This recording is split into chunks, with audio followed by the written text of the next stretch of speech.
What if the financial moves that once made you feel smart are the exact same moves quietly holding you back right now? Most people hit 40 still playing the financial game they learned at 25, never stopping to question why strategies that once felt sharp now feel like running on a treadmill set to someone else's speed. There is a man, let us call him David. 41 years old, good income, stable career, owns a home. By every surface measure, David is doing fine. But when he sits down and actually looks at his numbers, he realizes he has been working for 16 years and has almost nothing to show for it in terms of real compounding wealth. Not because he is irresponsible, not because he does not care, but because nobody ever told him that wealth building after 35 operates on a completely different set of rules than wealth building in your 20s. The counterintuitive truth is this: the strategies that helped you survive and stabilize your 30s will actually slow you down if you carry them unchanged into your 40s and 50s. The game changes. Most people never realize it. In this video, I am going to walk you through what I call the 3-stage ascent, a framework that maps exactly what you should be doing at each phase of wealth building after 35, why the sequencing matters more than the intensity, and how most men accidentally stay stuck in stage 1 for decades without knowing it. If you are watching this channel for the first time, subscribe now. Let us get into it. So where do most people actually stand at 35? The honest answer is somewhere between two realities that feel contradictory. On one hand, there is real momentum. A career that has matured, income that is higher than it has ever been, a clearer sense of what matters. On the other hand, there is a quiet pressure that did not exist at 25. Time no longer feels infinite. The margin for major financial mistakes has narrowed. The window for compounding to do its full work is shorter than it used to be. This is not cause for panic. It is cause for precision. And that is what the 3-stage ascent is built around. Not motivation, not hustle, precision. Stage 1 is called the foundation audit. Stage 2 is the accumulation engine. Stage 3 is the legacy architecture. Each stage has a different primary objective, different tools, and a different psychological posture. Skip one or rush through it, and the whole structure becomes unstable. That is the sequencing principle, and it is not negotiable. Let us start with stage 1. Here is the question that opens stage 1. Do you actually know where you stand? Not roughly, not generally.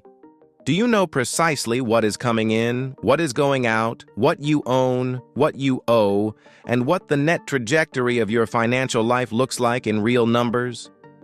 Most men at 35 would answer honestly, not really. Think about it this way. Imagine you are handed the keys to a used car. You are planning to drive across the country. You could just get in and drive. Most people do. Or you could spend 30 minutes checking the oil, the tires, the brakes, the fuel level, the engine warning lights. The second option costs you 30 minutes at the start, but it potentially saves you from breaking down in the middle of nowhere with no cell signal and no plan. The foundation audit is that 30-minute inspection, except instead of a car, it is your entire financial system. Here is what the foundation audit covers. First, income clarity. Not just your salary, all of it. Side income, rental income, irregular income, everything. And more importantly, how stable and scalable is each stream. Second, expense reality. This is the part most men resist because looking at actual spending data tends to be uncomfortable. But discomfort here is the point. You cannot fix what you refuse to see. Third, net worth snapshot. Assets minus liabilities. Written down, dated, not estimated in your head, documented. Fourth, debt quality assessment. Not all debt is created equal. The audit distinguishes between debt that is costing you and debt that is serving you and creates a sequenced plan for each. Fifth, insurance and protection gaps. This is the one almost everyone overlooks. A single uninsured event at 42 can erase a decade of wealth building in one moment. The foundation audit is not exciting. It does not feel like wealth building. It feels like paperwork. But here is the reframe. It is the only way to build on solid ground. Every person who has ever reached stage 3 started with a version of this audit, whether they called it that or not. There is a practical truth about stage 1 that is worth naming clearly. Most people who resist doing this audit resist it not because they lack the time, but because they already sense the numbers are not good and they would rather not confirm it. That is completely understandable, and it is also the single most expensive decision you can make. Avoidance does not change the numbers, it just removes your ability to influence them. Do the audit, know your numbers, that is stage 1. Now here is the bridge to stage 2. Once you have clarity on where you stand, you face a new question. Not can I afford to invest, but how do I build an engine that keeps growing even when my attention is elsewhere? That is stage 2. Stage 2 is called the accumulation engine. And the central question here is this: is your money working as hard as you are? Let's put it into a real-world scenario. Imagine you own a bakery. Every day you wake up at 4 in the morning, bake the bread, open the doors, serve the customers, clean up, and close. Day after day. That is income through effort.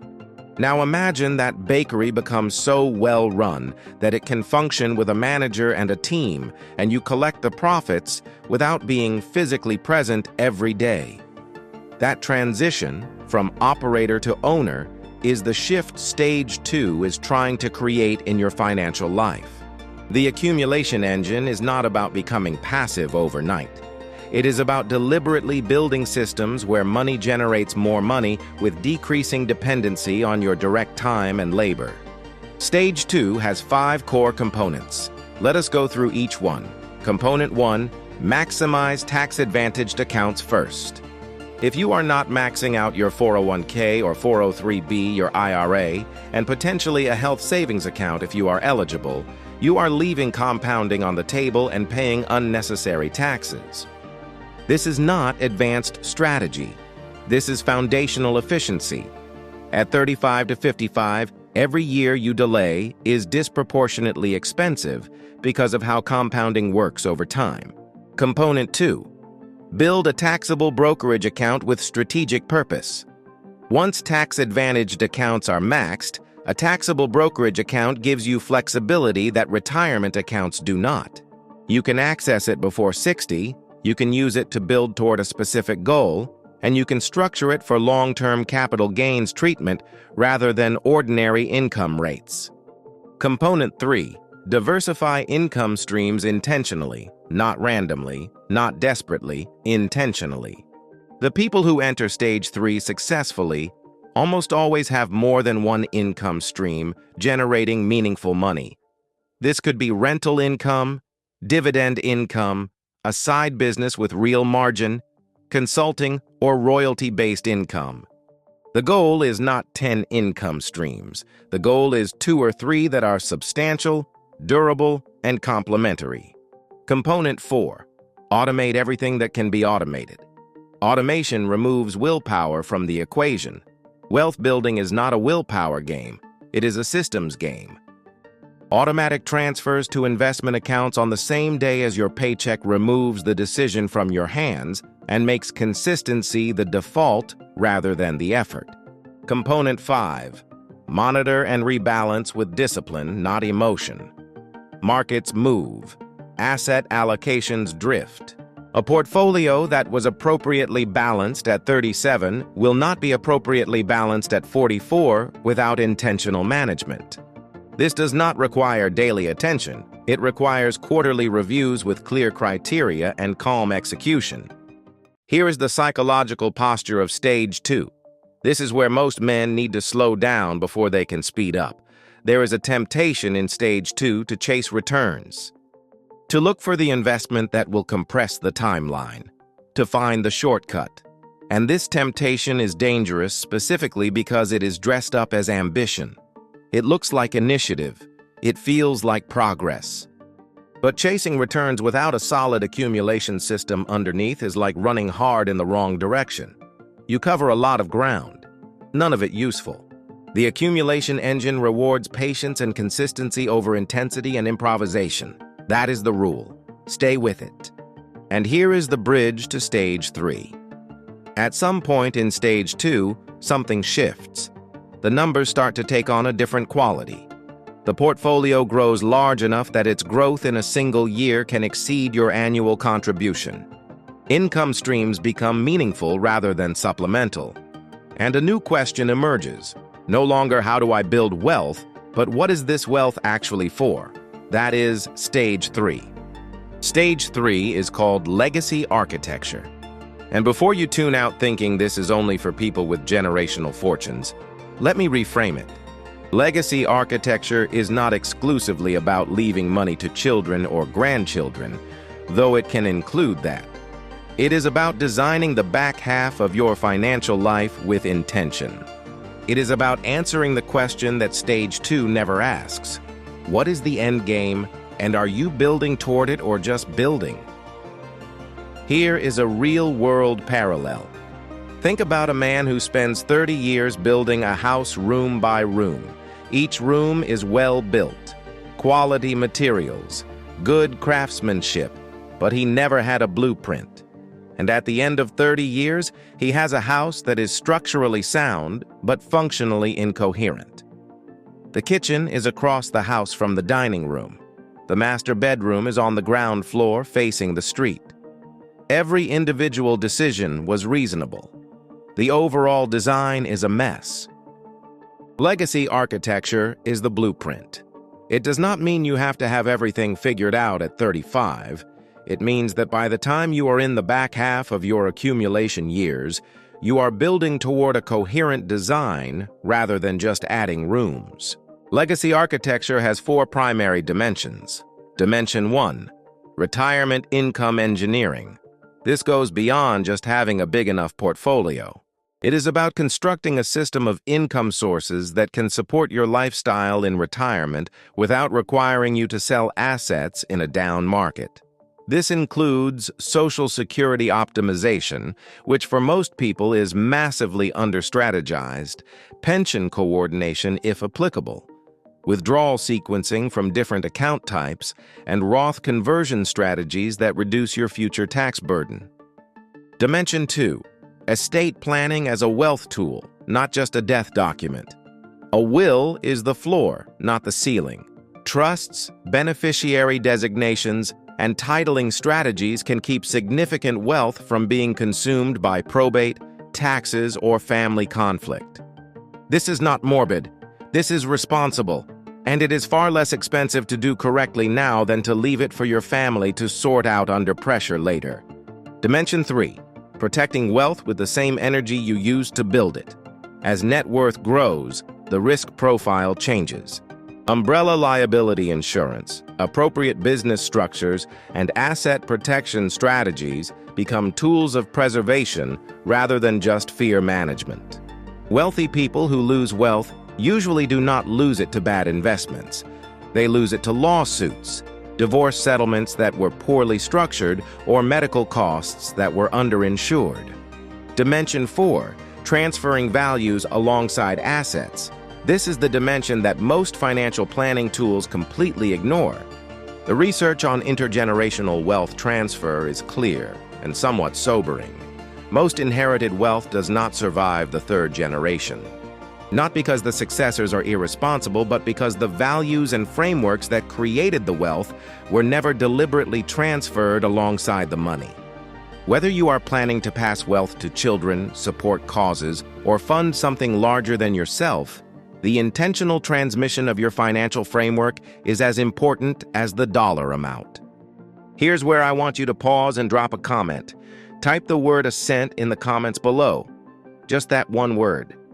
It tells me you are thinking about your wealth journey as a progression with stages, not a single destination you arrive at all at once. And when I see that word, I know exactly who my serious viewers are. It also helps this video reach more people who need this conversation. Legacy architecture is the stage most financial content on YouTube never reaches, partly because it is not exciting, partly because it requires you to confront questions about mortality and meaning that are uncomfortable, and partly because it only matters once you have built something worth protecting. But if you are in your late 30s, 40s, or early 50s and you are watching this video, these are the questions that should be on your radar now, not later. Now. And here is the bridge to the final chapter of this video. We have covered the three-stage ascent in terms of its structure. But there is one more thing that determines whether any framework actually changes your financial trajectory. That is the sequencing principle, and it is the most underrated insight in all of personal finance. Here is the central challenge of the sequencing principle. Why do so many intelligent, capable people spend years doing financially responsible things and still end up with far less wealth than their income suggested was possible? The answer almost always comes down to sequence, not effort, not knowledge, not intention. Sequence. Here's the simplest way to picture it. Think about a flight. The pilots go through a pre-flight checklist in a specific order every single time. Not because they have to be reminded what an altimeter is, but because the order matters. Checking fuel before you set navigation coordinates, confirming engine function before you taxi to the runway. The sequence is not arbitrary. Deviate from it and the checklist fails, even if every individual item gets checked. Wealth building has a checklist too, and the sequence is not arbitrary. Stage 1 before Stage 2 means you never build an accumulation engine on top of an unexamined financial foundation. Because if there are leaks you have not found, the engine will pump money into those leaks as fast as it generates it. That is how people earn $200,000 a year and still feel financially stressed. They skip the foundation audit. Stage 2. Before Stage 3 means you never try to architect legacy without an actual wealth base. Legacy architecture without accumulated assets is just estate planning on empty. You need something real to protect and transmit. Build the engine first. Design the legacy second. The sequencing principle also applies within each stage. In Stage 2, for example, you maximize tax-advantaged accounts before building a taxable brokerage. You stabilize your primary income before diversifying aggressively. You automate before you optimize. The order within the stage matters as much as the order between stages. Now, here is the point that most people resist. You cannot rush through a stage because you are impatient to get to the next one. Stage 1 might take 3 months. It might take 6. That depends on how complex your situation is and how honest you are willing to be with your own numbers. Stage 2 might last a decade. For some people, the accumulation engine is still running well into their 50s, and that is appropriate. Stage 3 is not a graduation. It is an overlay. You begin thinking about legacy architecture before you have finished Stage 2. The stages are not perfectly sequential in time. They are sequential in priority.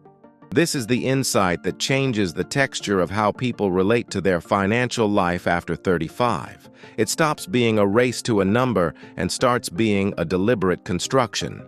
Each decision is evaluated not just by its individual merit, but by where it fits in the larger sequence. Should I pay off this debt or invest? That is a Stage 1 question. Should I open a taxable brokerage or max my Roth? That is a Stage 2 question. Should I convert to a trust structure or keep assets in my name? That is a Stage 3 question. Answering Stage 3 questions. Before you have completed Stage 1 is not strategic. It is premature. And premature strategy is the enemy of real wealth.